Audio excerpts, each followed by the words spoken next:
고려가란전기 겨울에 내리는 단비의 저자 길짝이 쓰고 역사 스페셜 평화전쟁 1019 방송작가 박작이 읽어드립니다. 길짝박작의 역사 썰기, 오늘은 고려의 진정한 영웅 양규의 이야기를 썰어봅니다. 이제 서북면 도순검사 양규가 움직일 차례였습니다. 1011년 1월 16일 양규는 흥화진 안에 있었습니다. 그때 정찰병이 뛰어들어와 보고합니다. 거란군 선봉대가 아군의 성곽을 피해 내륙길로 이동하고 있습니다. 거란군은 침공 때 이용했던 비교적 평탄한 해안길로 이동하지 못하고 험난한 산지 지형인 내륙길로 이동하고 있었습니다. 이유는 두 가지인데요. 첫째, 양규가 곽주를 비워둔 대신에 통주와 흥화진을 잇는 큰 길에 강력한 요새를 구축했기 때문입니다. 두 번째는 거란군이 고려로 들어올 때 이용했던 해안 쪽 작은 도로들이 날이 풀리면서 진창으로 변했기 때문인데요.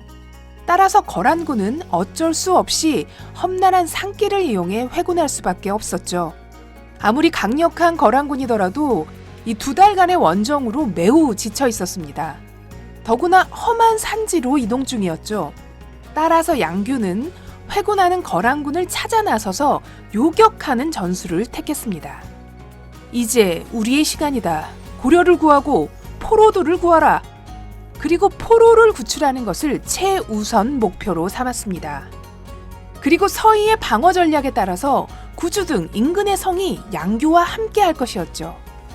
첫 전투는 거란군 선봉대가 지나가는 구주 근처에서 벌어졌습니다. 구주성 안에는 구주군이 도열해서 회군하는 거란군을 요격하기 위해 출전 준비를 마쳤습니다. 구주별장 김숙훈과 중랑장 보량이 구주군사들을 지휘했습니다. 적이 곧 이곳에 당도할 것이다. 우리가 섬멸한다. 특히 김숙훈은 20대 젊은 무장이었던 것으로 추정됩니다. 사람들의 긴 행렬이 산길을 꾸물꾸물 움직이고 있었습니다. 회군을 시작한 거란군의 선봉부대였죠.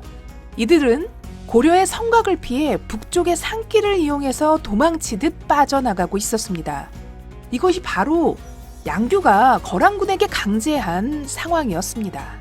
한반도 서북부 지역의 겨울 기온은 보통 영하 10도에서 영하 20도의 분포를 보이며 체감 온도는 영하 50도까지 내려갑니다.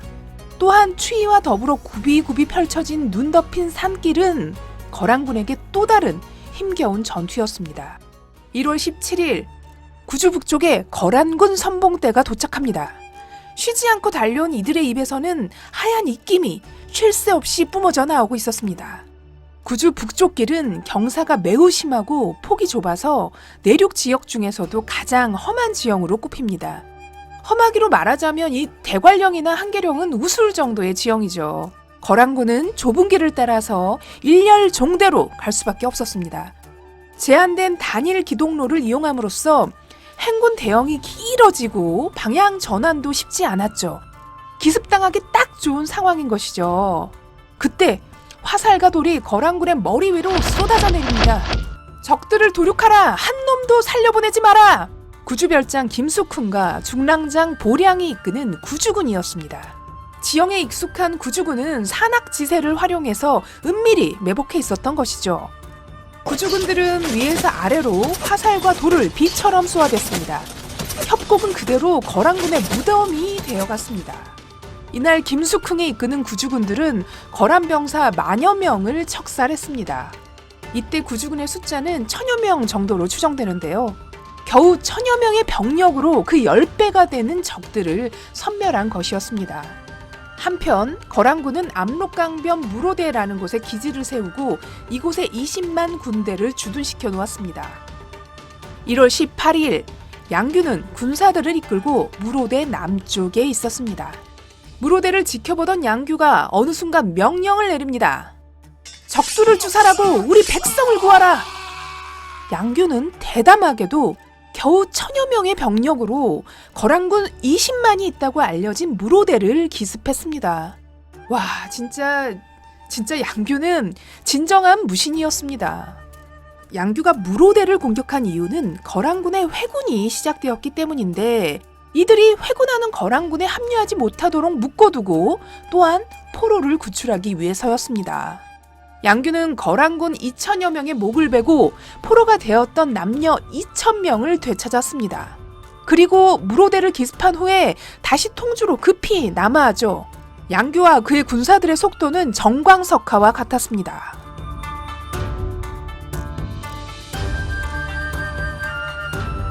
정찰병이 급히 와서 양규에게 보고합니다. 거란군 부대가 이수 쪽으로 접근하고 있습니다. 양규는 사방으로 정찰병을 보내 거란군을 탐지했습니다. 거란군이 회군하는 족족 공격할 생각이었기 때문입니다.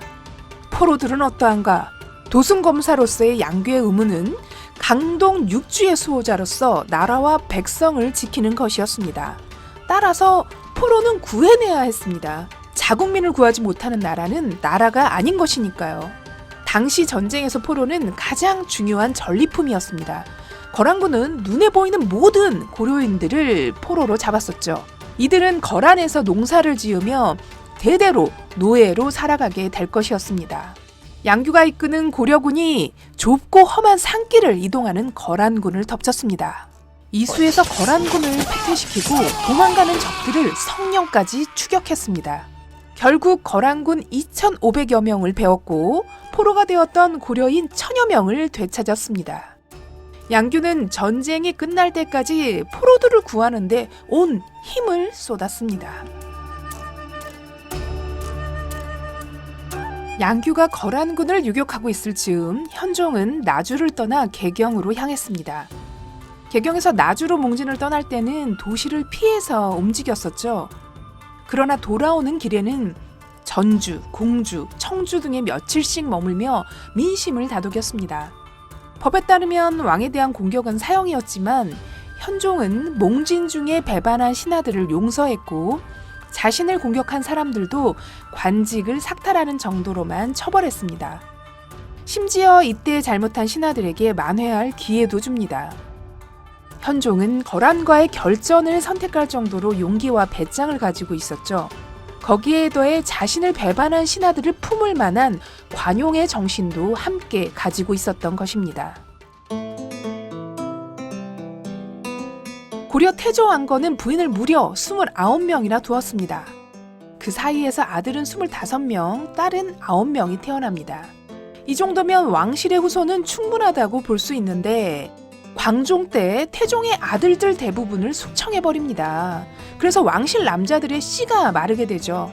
광종 이후 경종, 성종, 목종 순으로 왕위가 이어지는데 이상하게도 아들이 드물어서 왕위가 직계로 계속 이어지지 않았습니다.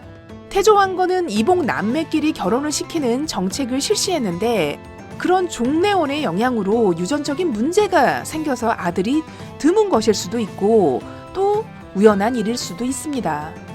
현종 역시 주기에서 종래혼의 전통에 따라서 성종의 두 딸을 왕으로 맞이합니다.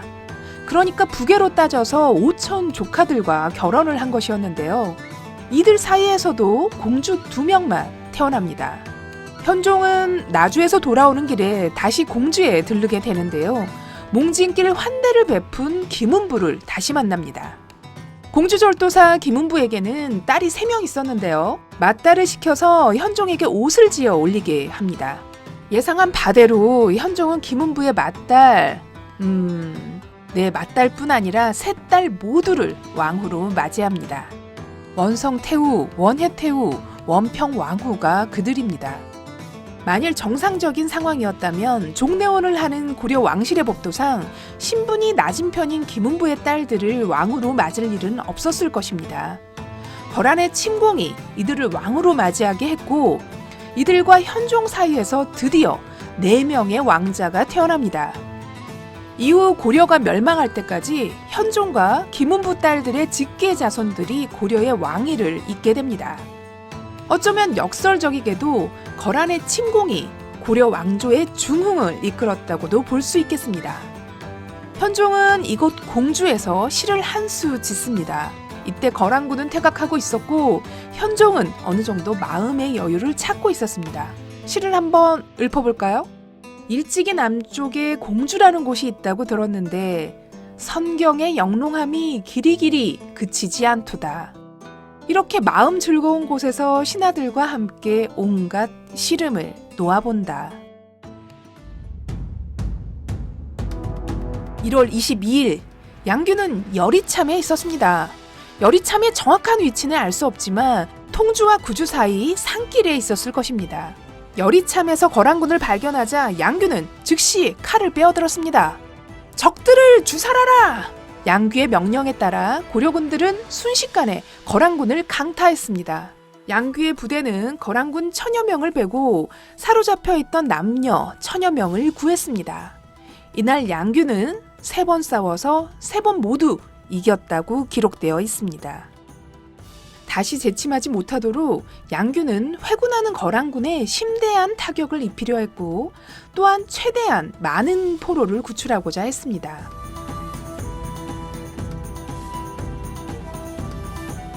(1월 28일) 곽주와 구주 사이 애전에서 양규와 김숙흥이 만났습니다. 대규모의 거란군이 애전 쪽으로 오고 있었기 때문인데요. 곧 거란군 선봉대를 맞받아쳐서 1000여 명을 베었습니다. 그런데 연이어 거란의 대부대가 당도합니다. 거란 황제 야율용서가 이끄는 거란군 본대였습니다. 황제를 호위하는 본대다 보니 그 숫자는 최소 3만에 달했습니다. 양규가 이끄는 고려군의 10배를 상회하는 숫자였죠. 양규와 김숙흥은 거란군 본대와 마주치고도 후퇴하지 않고 전투를 선택합니다. 그들이 왜 후퇴하지 않았는지는 알 수 없습니다. 포로를 구하다가 후퇴 시점을 놓쳤을 수도 있고 지금까지 계속 승전했으므로 싸우면 이길 수 있다고 생각했을 수도 있습니다. 이 즈음 전장에는 비가 내리기 시작했습니다. 비를 맞으며 고려군은 사투를 벌였죠. 압도적인 숫자의 거란군과 종일 전투한 끝에 피를 뒤집어 쓴 양규가 주위를 둘러보며 말했습니다. 이제 완전히 포위되었군. 화살도 모두 떨어졌습니다. 양규가 고개를 무겁게 끄덕이며 자신의 군사들을 하나하나 바라보았습니다. 그 후 칼을 뽑아들고 거란 황제의 깃발을 가리켰습니다. 거란주의 깃발을 향해 진군하라! 오늘 우리가 거란주를 잡아 이 전쟁을 끝낼 것이다.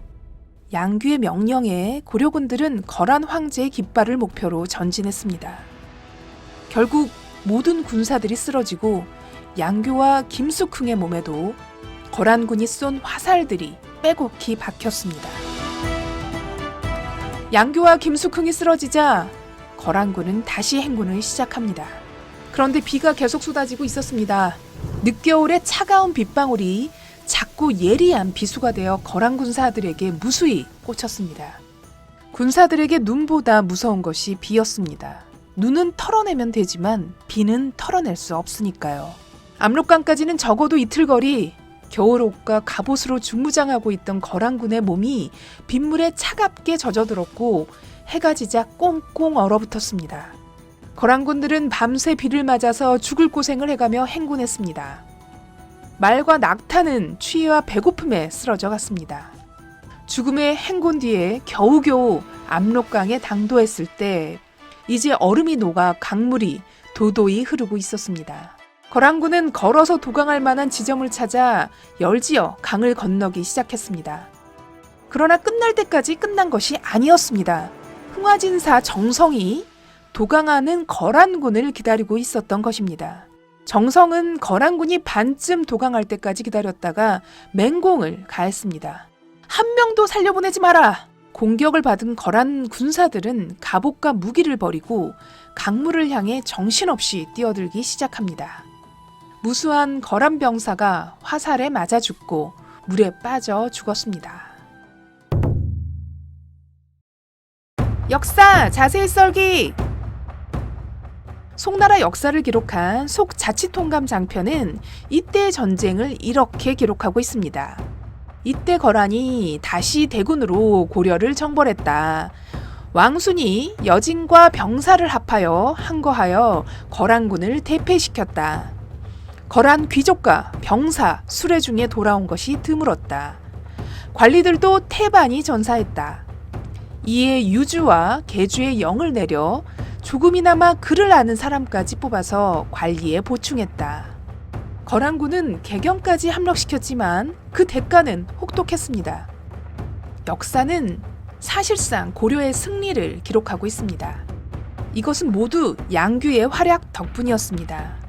양규는 곽주를 탈환해냈고 거란군이 회군할 때는 한 달 동안 7번 싸워 수많은 거란군을 주살했고 3만 명에 달하는 고려인 포로를 구해냈습니다. 또한 노획한 말과 낙타, 병장기는 이루 헤아릴 수 없었습니다. 양규는 투철한 사명의식과 용맹으로 고려를 구해냈던 것입니다. 그리하여 양규와 김숙궁은 사만후 벽상공신이라는 칭호를 하사받고 공신각에 이들의 초상화가 걸리게 됩니다. 양규에게는 양대춘이라는 아들이 있었습니다. 양대춘은 아버지 양규와 마찬가지로 군사 전략에 뛰어나서 후에 이런 평가를 받게 됩니다. 양대춘은 지략이 많아서 군사의 일에 익숙합니다. 만일 국경에 변란이 생긴다면 이 사람밖에는 보낼 사람이 없습니다. 거란 황제 야율용서는 매우 화가 난 상태였습니다. 속 자치통감 장편의 기록대로 거란군은 막대한 피해를 입었으며 전쟁에 피했다는 평가를 받았기 때문입니다. 고려를 다시 침공하라. 야율용서는 바로 고려를 침공하고 싶었죠. 하지만 회군길에 잃은 것이 너무 많았습니다. 각 부족에서 말을 징발하는데 필요한 수량을 채우느라 무리하게 되고 결국 각지에서 반란이 일어나게 됩니다. 그 반란을 진압하느라 고려를 곧바로 동격하지 못하죠. 이것은 모두 양규의 공이었고 양규는 고려가 대비할 시간을 3년 이상 벌어준 것이었습니다.